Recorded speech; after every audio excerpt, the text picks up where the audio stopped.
Grabá y Monserrat, silenciá, Fabi. pero bueno, alguien dijo algo, pero no entendí. Vamos a saludar primero a la gente que se va a sumar virtualmente después.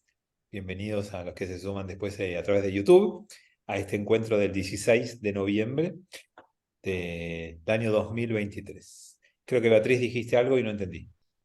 Sí, te decía grabar y silenciar. Ah, ok, vamos a silenciar a todos. El que quiera hablar Gracias. a desmutear después. Bueno, bienvenidos a este espacio de Torá que tiene que ser como un bálsamo al alma en momentos difíciles. Estamos transitando tiempos muy complejos y bueno, de hecho el jueves pasado no tuvimos encuentro porque estuve en Israel, volviendo de Israel. Así que nada, son tiempos duros y seguramente entre hoy, mañana y el fin de semana haya más noticias y no creo que sean buenas. Así que vamos a tratar de buscar en la Torá un poquito de refugio y de ¿Por consuelo qué, para todos por nosotros. qué decís que no crees que sean buenas? Porque entraron al hospital donde seguramente encuentren, además del comando de Hamas y demás, si es que hay rehenes muertos, van a estar seguramente ahí abajo. No, no lo sé. Uno, uno ya apareció, Una una ya mujer ya apareció, apareció. una ya apareció, una. Probablemente. Ojalá que no, por eso no quiero decir nada, pero, no quiero, pero probablemente aparezcan más. Así que nada, bueno, hay que esperar y seguir rezando y teniendo expectativa de que por lo menos algunos aparezcan vivos. Bueno, vamos a la Torá, que sea un refugio, como en hebreo se dice Miklat, que es el lugar donde están los judíos en Israel cuando hay misiles, cuando hay guerra, se van a su refugio, a su Miklat. Estamos leyendo el capítulo 20 de Shmot, Éxodo, y empieza con los 10 mandamientos directamente. Habló Elohim las palabras estas diciendo: Ani Adonai Elohim, yo soy Adonai, tu Dios, que te ha sacado de la tierra de Egipto, de la casa de la servidumbre. Así empiezan los 10 mandamientos. Anoji Hashem Elokeja, yo soy tu Dios. Anoji Adonai Elohim Eloheja, tu Elohim Shelja, yo soy tu Dios. ¿Cuál es el mandamiento? No parecería haber un mandamiento, parecería haber una declaración o una presentación. Esto es como si fuera el preámbulo de los 10 mandamientos, pero para la tradición rabínica este es el primer mandamiento. Y vamos a ver que los 10 mandamientos no son 10, que para que sean 10 va a tener que venir después la pluma rabínica y va a tener que agrupar a los mandamientos de alguna manera para que sean 10. Si lo leemos en forma estricta vamos a encontrar entre 13 y 14, depende cómo tomemos algunos que ya vamos a ir viendo, y de hecho este primero es raro que sea tomado como mandamiento, pero es tomado en el sentido de reconocer a Dios, de aceptar que Dios es nuestro Dios. Esa es la lógica de este primer mandamiento. Pero muy interesante porque la Torá empezó con la letra Bet, y siempre uno se preguntaba cuando empezamos a leer la Torá, ¿por qué la Bet y no la Aleph? ¿Por qué la Torá empezó con la segunda letra y no la primera? Bueno, los 10 mandamientos empiezan con la Aleph, Anoji. Anoji, Hashem me lo queja, Anoji es otra forma de decir yo, Ani, y empieza con la Aleph. Esa Aleph que nos faltaba en el comienzo de la Torá, sí está acá.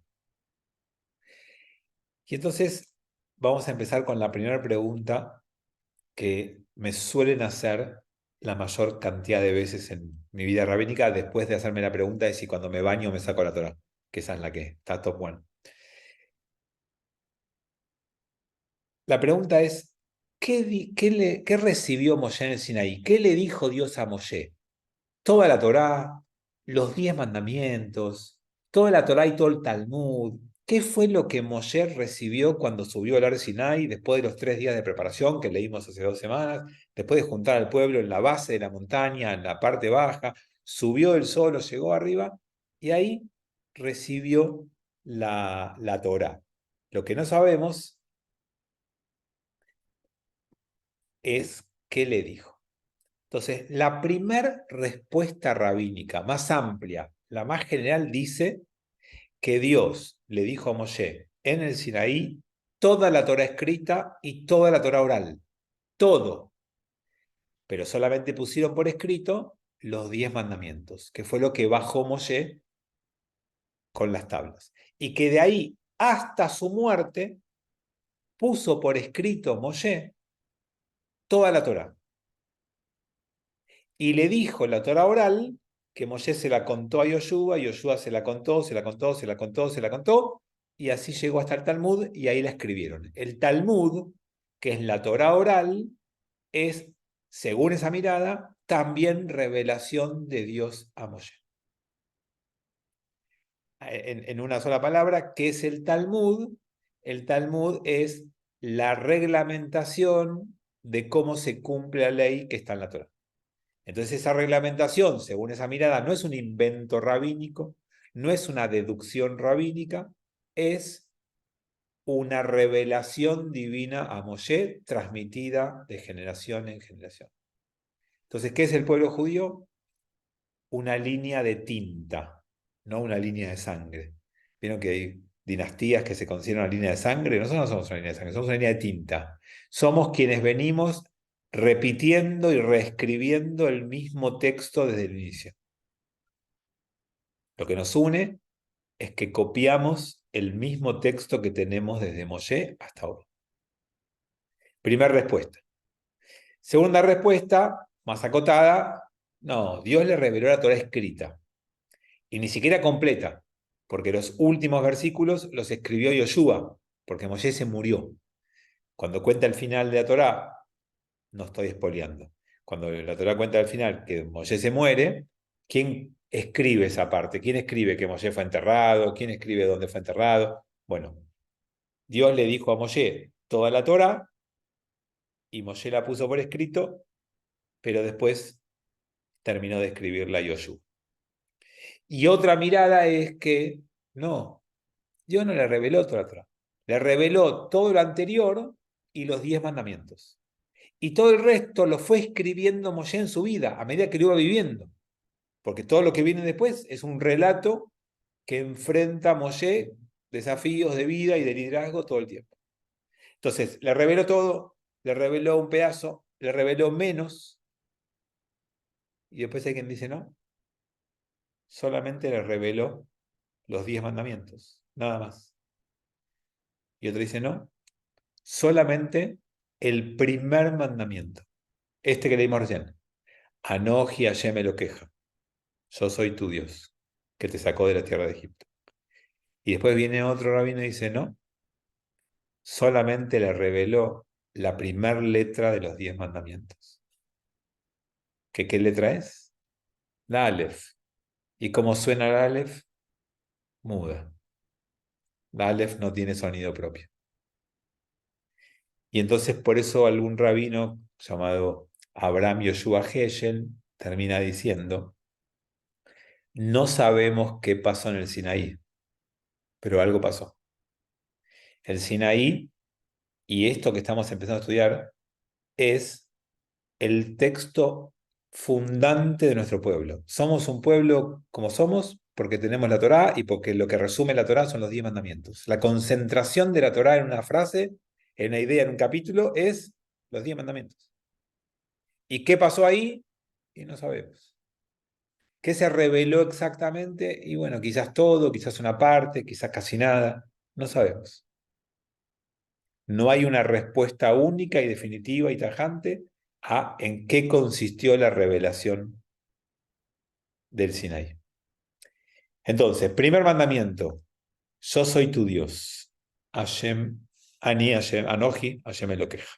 Así comienza los 10 mandamientos. Lo segundo que el mismo mandamiento afirma, que está en el final de ese mandamiento, dice que te he sacado de la tierra de Egipto, de la casa de la servidumbre. ¿Por qué puedo darte mandamientos? ¿Por qué soy tu Dios? Porque te saqué de la esclavitud. Si no, seguirías en Egipto.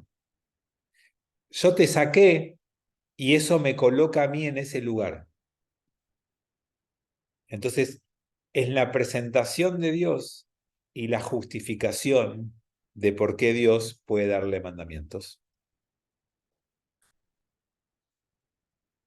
Acá hice una pequeña ilusión, sería buenísimo que fuéramos el pueblo que ha hecho de la tinta vida durante 3000 años. Claro, eso es lo que somos. Somos una línea de tinta que la llenó de vida comprometida con esa tinta durante 3000 años. Espero que sigamos en ese camino. Bien, entonces así comienzan los 10 mandamientos. Primero, 2. No tendrás otros dioses ante mí. Y este parecería ser el segundo mandamiento. Pero los rabinos dijeron, no termina acá. Sigue. Entonces leemos el próximo. No te harás esculturas ni imagen alguna que se halle en los cielos arriba, en la tierra abajo o en las aguas bajo la tierra. Bueno, los rabinos dicen que estos dos son parte de uno, el segundo. No, también el próximo.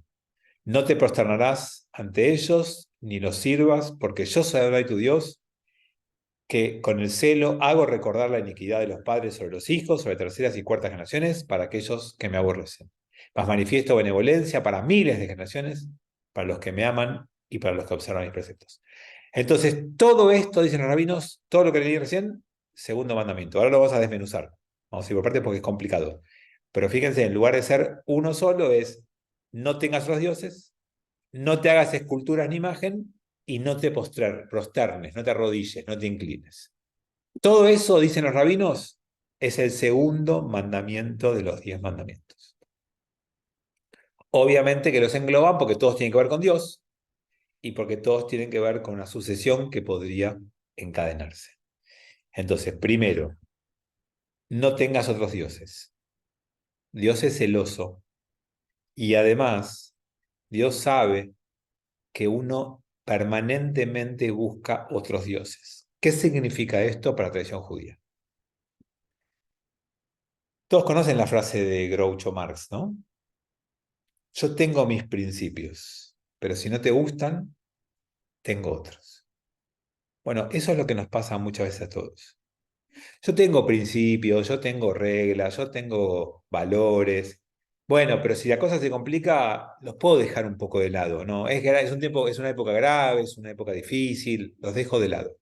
Bueno, no tener otros dioses es nunca dejar de lado tu escala de valores. Tu Dios es también tu compromiso con Dios. Y tu compromiso con Dios es sostener y mantener tus valores.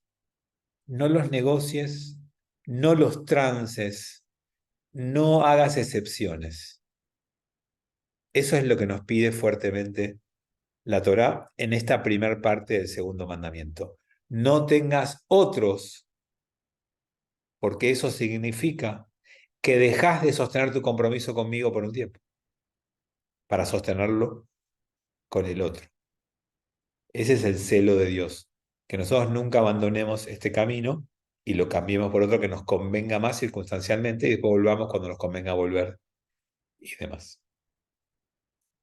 Y lo segundo de esto es que mucha gente invierte energía y desperdicia tiempo y desperdicia recursos en esa búsqueda cuando a veces se siente insatisfecho y dice, a mí no me alcanza, yo quiero algo más. Entonces la gente está en una búsqueda que a veces lo lleva a un derroche y desperdicio de vida, de tiempo, de energía, de recursos, de todo. Entonces le dice, no busques afuera porque es esto lo que hay. No pierdas ni pierdas tu tiempo en eso, en buscar por otro lado. Yo soy tu Dios, no busques, no tengas otros dioses. El segundo paso de este mandamiento, que no tengas otros, es no te hagas imágenes. ¿Qué significa no hacer una imagen de Dios? Significa que nada puede contener la infinitud de Dios. Si Dios es infinito, ¿cómo hago para encerrarlo en una estatua? ¿Cómo hago para encerrarlo en una estampita? ¿Cómo hago para encerrarlo en una figura? No se puede. Entonces, como no podemos limitar a Dios, no debiéramos nunca hacer una imagen que lo represente, porque ninguna imagen puede contener a Dios. Siempre va a ser inexacta, incorrecta, imperfecta, limitada y reducida. Entonces, primera idea, no tengas una imagen.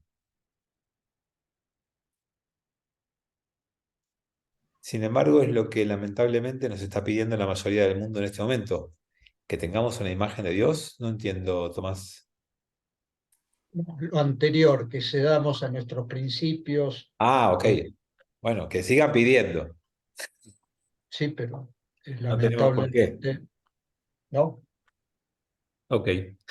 Bueno, lo segundo de no tengamos, que no hagamos imagen, tiene que ver también con que mucha gente proyecta en Dios la propia idea que uno tiene. Entonces, cuando vos te construís un Dios, está hecho a tu imagen y a tu medida.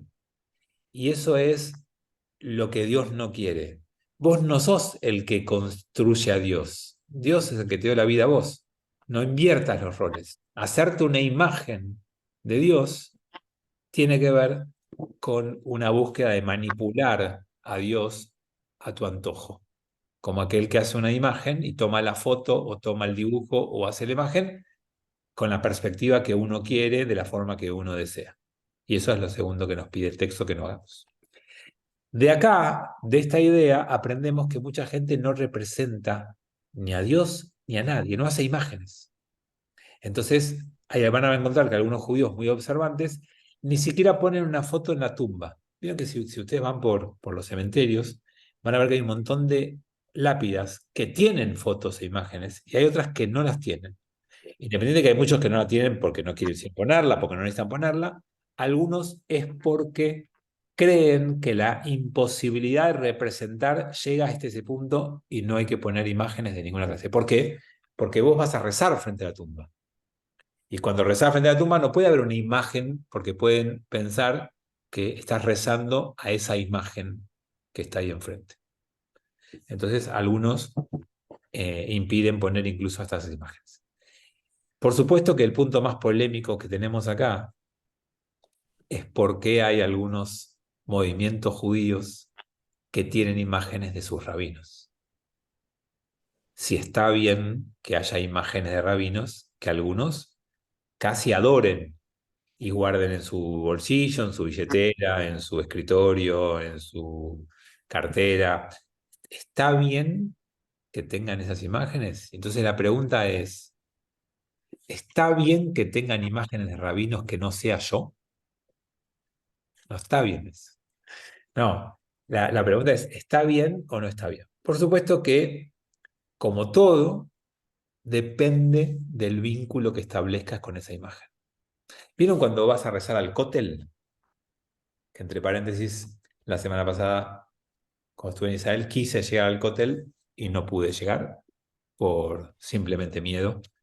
No había nadie en el camino, era meterme por callecitas complicadas y preferí no llegar. Quería ir al cótel y no fui. No sé, Elena, dijiste que no, Elena, y no entendía a qué te referías.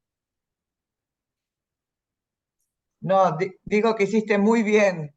Ah, Tampoco hay que ser este héroe del cohete. no, por eso. Me contuve y no fui. Y de hecho, esa mañana que yo estuve en Jerusalén y que me frené justo y retrocedí, fue la mañana que apuñalaron a una policía en la ciudad vieja de Jerusalén. Sí, nosotros fuimos cuando fueron los misiles en mayo, nosotros fuimos, o sea, era realmente impresionante, no había nadie en el cóctel, la verdad que te mete miedo, nadie. Sí. El mayor problema no es el cóctel, sino llegar. Yo entraba caminando por Shariafo y tenía que atravesar el Yuk para llegar y esa fue la A, parte. a eso me refiero. Porque hay otros caminos, pero yo estaba a pata y era por otro lado y no llegaba. Bueno, no importa. Lo que les quiero decir es que es lo mismo cuando vas al cóctel. Si vos vas al cóctel y el cóctel es una pared mágica a la que vos le pedís y esa pared te va a solucionar la vida, eso es idolatría. Ahora, si vos te parás en el cóctel y decís, este lugar me inspira, porque hace miles de años judíos rezan parados acá, y este lugar tiene una energía que me ayuda a mí a sentir la presencia de Dios y a conectarme con Él y me facilita esa conexión, no es idolatría. Bueno, pasa lo mismo con las estampitas. Si vos tenés la foto de un rabino y pensás que tener la foto de un rabino en tu bolsillo te da suerte, te protege, te cuida, te da bendición, es idolatría. Si vos usás la foto del rabino para que tu equipo de fútbol gane, es idolatría. Si vos usás la foto del rabino en tu bolsillo para que no te asalten, para que no se caiga el avión, o para que... Eso es lo que la Torá prohíbe. Ahora, si vos tenés la foto del rabino, porque como tenés la foto de un hijo, hija, cónyuge, padre, madre, decís, mirás la foto, decís, qué amor me despierta esta persona, qué respeto me despierta esta persona. Y eso me hace bien recordar el vínculo que me une con esa persona, el respeto, el amor, me hace a mí bien, entonces no es idolatría. ¿Por qué muchos tenemos en nuestro lugar de trabajo fotos de nuestras hijas? Porque nos gusta mirarlas por lo que nos despierta a nosotros cuando la miramos en una imagen puesta en el escritorio, no porque estemos adorando imágenes de Dios. Entonces todo depende qué vínculo vos establezcas con esa foto. Por lo tanto, no es que se puede o no se puede, ahí ya saben las diferencias entre una y otra. Bueno, y lo último que les quería decir, de no te hagas imágenes. ¿Sabes por qué no tenés que hacerte una imagen de Dios? Porque la tierra está llena de imágenes de Dios. No hace falta que vos hagas ninguna de otra distinta. Cada ser humano en la tierra está hecho a imagen y semejanza de Dios. Por lo tanto, cada persona es la imagen de Dios. ¿Y qué significa eso? Que nuestro desafío es encontrar a Dios atrás de cada una de las personas que vamos conociendo en la vida. No solamente de las que piensan como nosotros, no solamente de las que nos caen bien. Que podamos encontrar parte de la imagen de Dios en la gente con la que compartimos la vida. Piensen como nosotros o no. Y por supuesto que estoy de acuerdo con lo que me van a decir algunos o pensar algunos, que hay algunas personas que no son ninguna imagen de Dios, por el mal que son capaces de hacer y que hacen. No solamente que son capaces, sino que hacen. Entonces, por supuesto que debe haber alguna gente que la perdió, que la tenía y la perdió, y ya no es ninguna imagen de Dios por lo que hace. Bueno, entonces no tengas otros dioses, no te hagas una imagen que le represente y no te arrodilles ante ellas. Y de acá viene la idea de que los judíos no nos arrodillamos, pero ustedes saben que en Yom Kippur sí, hay momentos en el año donde podemos hacerlo, pero que nunca te arrodilles como entregarte y someterte y humillarte a un Dios arbitrario, caprichoso y un Dios todopoderoso. La idea es que construyas un vínculo con Dios, no que te sometas a Él. Por eso Abraham, cuando no estuvo de acuerdo, le discutió a Dios. Y por eso nos invita a nosotros que si tenemos algún motivo con justificación, que podamos animarnos a discutir. No está mal. Dios no te pide sometimiento. Eso es el Islam. Islam es sumisión, someterte a Dios. Nosotros queremos tener otro vínculo con Dios. Y ese vínculo implica que no te arrodilles. Por eso van a ver que los judíos, como mandato, como ley, saben esto y no se arrodillan. Hay un principio muy fuerte atrás de esto y no nos arrodillamos ante Dios. Bueno, el texto dio estos 3 mandamientos que los rabinos lo engloban en uno, pero después da una explicación más. Dice, porque yo soy Adonai tu Dios, que con celo hago recordar la iniquidad de los padres sobre los hijos, sobre la tercera y la cuarta generación, para aquellos que me aborrecen. Más, esperen que tengo que admitir a alguien. Uy, dejo de estar. Más manifiesto benevolencia para miles de generaciones, para los que me aman y para los que me observan mis preceptos. ¿Alguno me puede explicar algo de lo que acabo de leer? ¿Qué significa? Como que como que lo que haces bien perdura por muchas generaciones, lo que haces mal es por 3. Bien, esa sería una linda interpretación, pero el texto no dice exactamente eso, ¿no? Eso hay que interpretarlo. Lo que el texto dice es, Capaz que es lo que me enseñaron de chiquita. claro, porque esa es la interpretación correcta, pero el texto dice, hago recordar la iniquidad de los padres sobre los hijos, sobre tercera y cuarta generación. O sea, si vos, papá, vos, mamá, te portaste mal, pagás el pato vos, tus hijos, tus nietos, tus bisnietos. ¿Es Rab, justo? tal vez, perdón, Sí, tal sí. vez es porque eso es lo que transmitís. Entonces, ¿a quién se lo enseñas? A tus hijos. Y tus hijos lo aprendieron de vos y lo transmiten a sus hijos. Tal Bien. vez, tal vez Sí, no, sí, bien, pero bien, bien. Ahí tenemos otra interpretación posible. La interpretación es, si vos sos una mala persona, tus hijos y tus nietos, por un lado se los vas a enseñar, lo van a padecer y vas a hacer que ese mal traspase tu vida.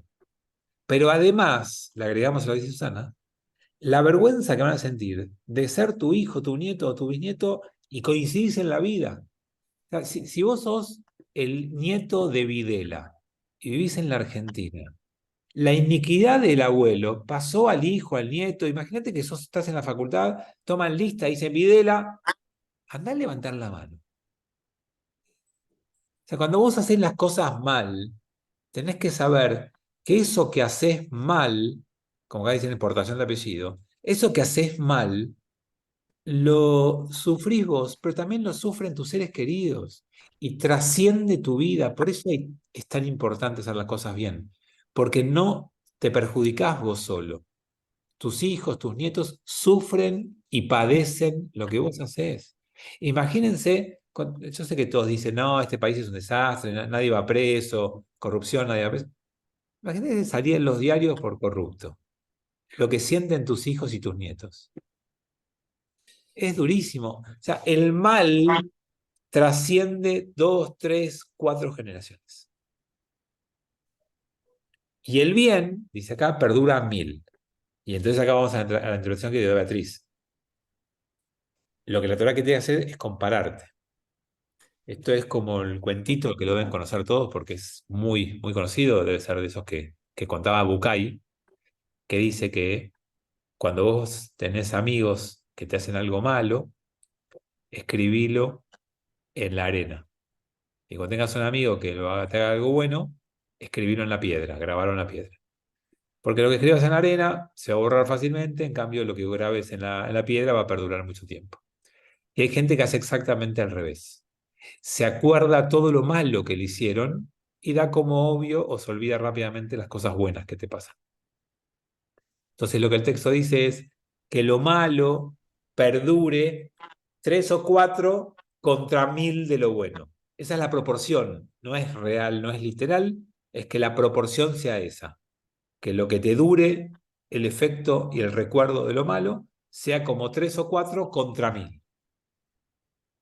Ese sería uno de los mensajes también de esta idea que está acá puesta. Pero ¿cuál es el tema de fondo de este planteo, de este texto de la Torá? Es si cada uno paga por sus propias transgresiones o si son heredables. Tenemos abogados, ¿no? Cuando una persona se muere, los bienes materiales, lo positivo, se hereda. ¿Las deudas también se heredan? Cuando tu papá, mamá fallece y deja deuda, ¿se heredan las deudas? Todos me dicen que sí con la cabeza. Se heredan con la parte de la herencia, pero si no hay herencia, también se hereda la Si deuda. aceptás la herencia, si Por eso, aceptás la si no herencia. aceptás la herencia, no hay deuda. Sí, si renuncias no tienes deuda. Claro. O sea, lo que se hereda es si hay saldo positivo. Si hay saldo negativo, ¿quién va a aceptar la herencia? Y si no hay bienes, nadie hereda una deuda. Se extinguió con el fallecimiento de la persona. Por eso Yo le digo a mi mamá que se endeude todo lo que pueda. No,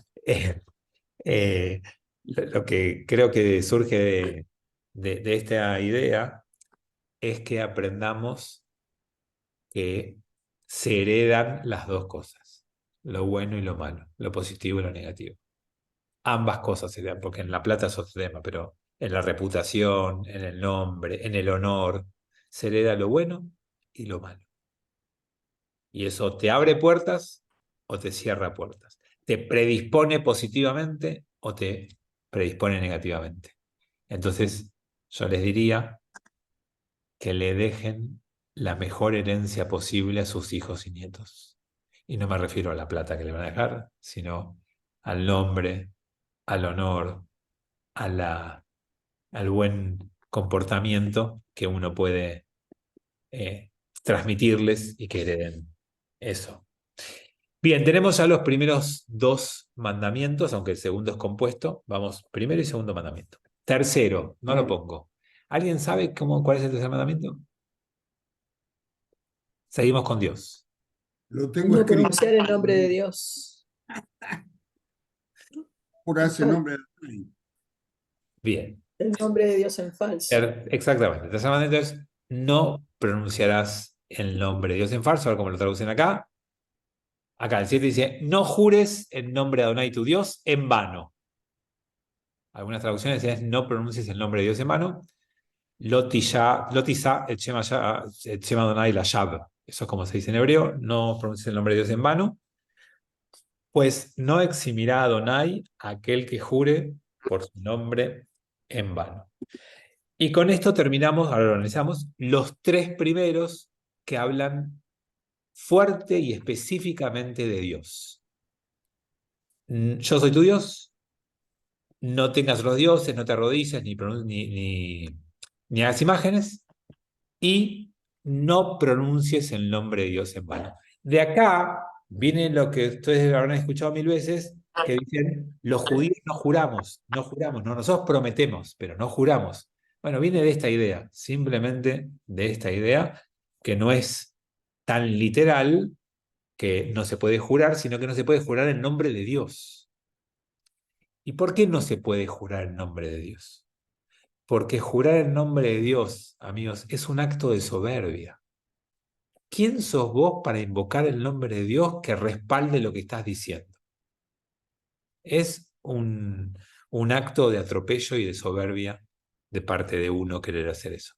Por eso está prohibido. ¿Vos querés aseverar algo, asegurar algo? Que tu palabra alcance. ¿Por qué tenés que invocar a Dios? ¿Qué pasa? ¿Vos no sos lo suficientemente confiable? ¿Vos no tenés un comportamiento previo que acompañe tu promesa? Si vos querés prometer algo, que tu nombre tenga la entidad para hacerlo.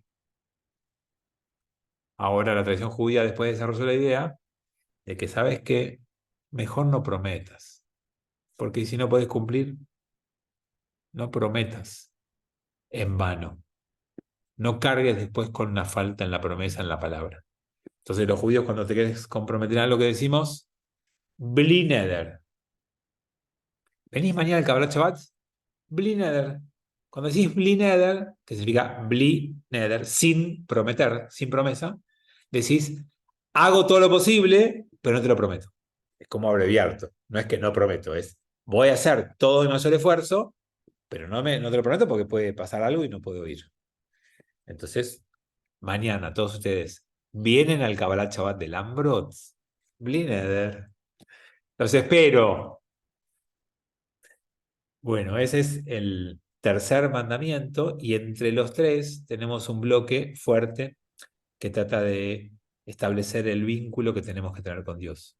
Un vínculo de reconocimiento, un vínculo que le dé a Dios el lugar que tiene, imposible de representar, imposible de reducir, un Dios que nos pide que tampoco nos sometamos a Él y que no manipulemos su nombre. Y me queda solamente hablar de el nombre de Dios. Shem Hashem. Lotisa et Shem Adonai. ¿Shem Adonai o Shem Hashem? El nombre de Dios. ¿Cuál es, amigos, el nombre de Dios? Bueno, no sabemos cuál es el nombre de Dios. No lo sabemos. Hay una Que lo cosa. dice de varias, ¿Cómo? que se lo dice de varias formas. Bueno, pero el nombre de Dios que aparece en la Torá no sabemos cómo se pronuncia. Tiene 4 letras, Ujú. Yud, Hei, Vav, Hei, 4 letras que no sabemos cómo se pronuncian. Entonces ese nombre de Dios se le puso una manera para nombrar lo que no tiene forma de nombrar. Entonces los rabinos decidieron hace mucho tiempo que esa forma es Adonai. Adonai es mi señor, Adon Sheli, Adonai. Y para no decir ese nombre se puso Adonai. Y después los rabinos dijeron, no, igual cuidemos también a Adonai y protejámoslo, solamente digamos Adonai cuando rezamos o cuando leemos Torah. El resto del tiempo no usemos la palabra Adonai. Y usemos la palabra Hashem, que significa el nombre, Hashem. Entonces hay un cuidado de ese nombre de Dios para no ser pronunciado en vano, para no manipularlo, para no reducirlo, para no faltar el respeto, que no se usa. Y se guarda para casos especiales. ¿Por qué? Porque las palabras tienen entidad.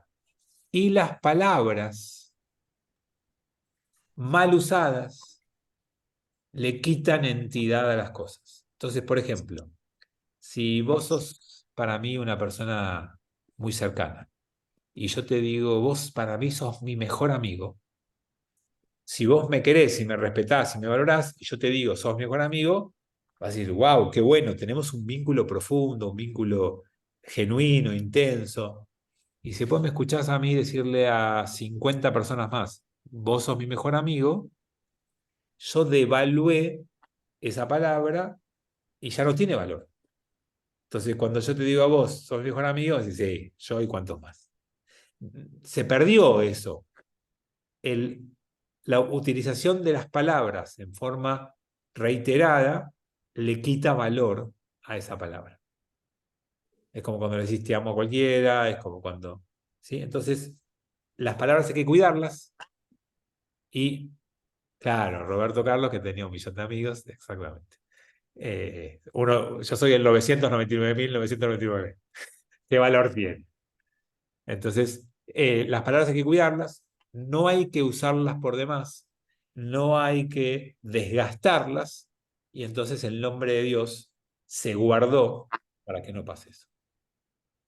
Bien, ya tenemos hecho un recorrido de los primeros 3 mandamientos. Yo soy tu Dios, no tengas otros dioses, no hagas imágenes, te arrodilles, no pronuncies el nombre de Dios en vano. Y vamos a ver el 4, que me imagino que va a ser el último que veamos hoy. Sí. Por eso también al escribir no se escribe completo Dios. Sí, un poquito por eso, pero también es porque cuando vos escribís algo, después eso que escribiste no lo podés custodiar y cuidar todo el tiempo. Lo pueden tirar, lo podés tachar, lo podés borrar, se puede arruinar. Entonces estaría faltándole el respeto a ese nombre de Dios. Porque cuando escribís una Torá, podés escribir el nombre de Dios. Esa Torá va a ser cuidada y guardada en un lugar y va a tener el resguardo necesario. Entonces, no es que no se puede poner por escrito, no se puede poner por escrito en algo que no puedas cuidar de forma tal de que nunca se arruine. Bien.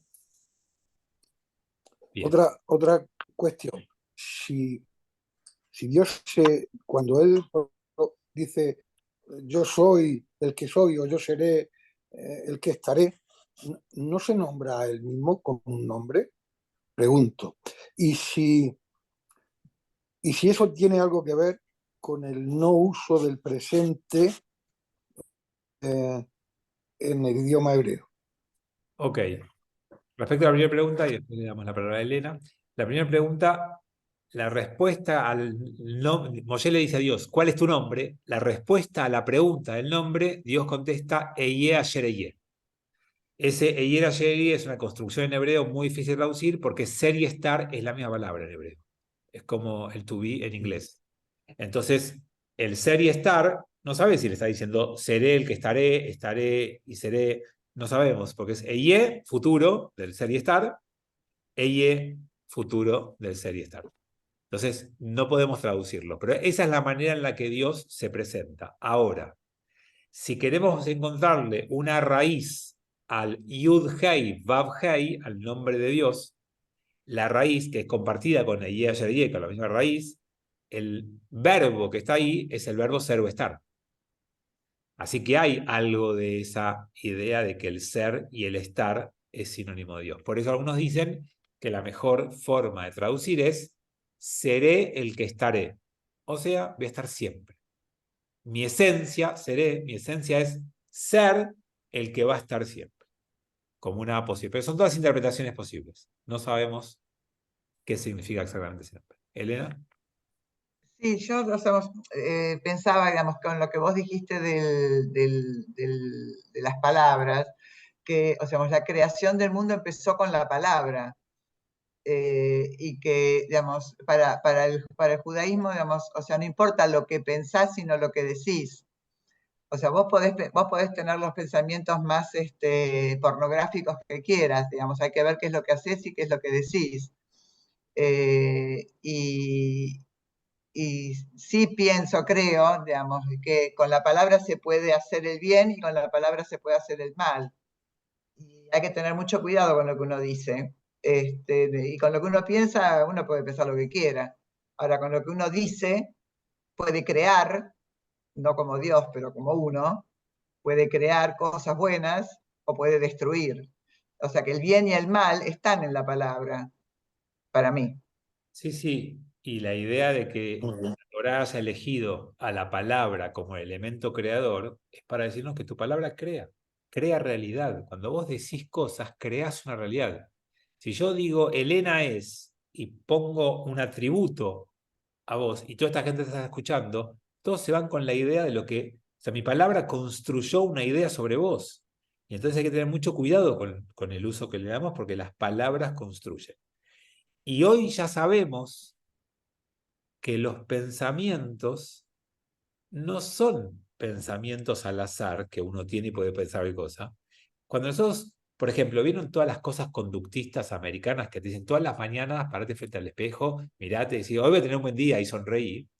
Eso surge de estudios científicos que muestran que si vos te decís cosas buenas a la mañana y te sonreís a vos, tu estado de ánimo y tu emocionalidad es influida por tu palabra.